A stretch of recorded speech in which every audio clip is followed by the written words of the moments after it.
koor gi li ci am solo lépp li ci ëpp solo mu ngi nekk mooy ci fukki guddi yi nga xamante ne ñoom ñoo mujjee ci weeru koor. allahu akbar. bu borom bi subhanahu wa taala bu dee may na la occasion nga fekkee fukki guddi yi mbokk bul ci nelaw, mbokk bul ko perte.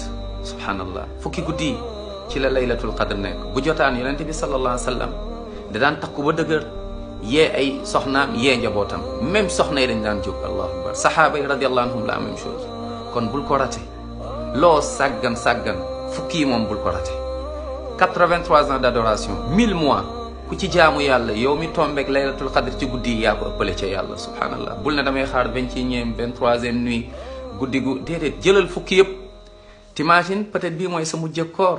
subhanallah, xëy na koor gi mooy sa mujj koor, qui sait.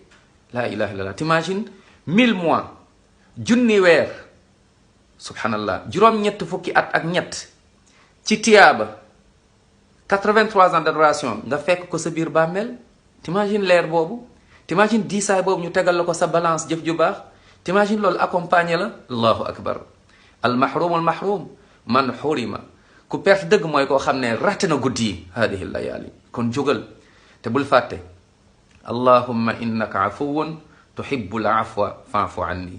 yàlla na yàlla sàmmuñu. kon bul ko rate. course baa ngi ni mooy dernier virage incha allah pour dem aljanna bi idnillah.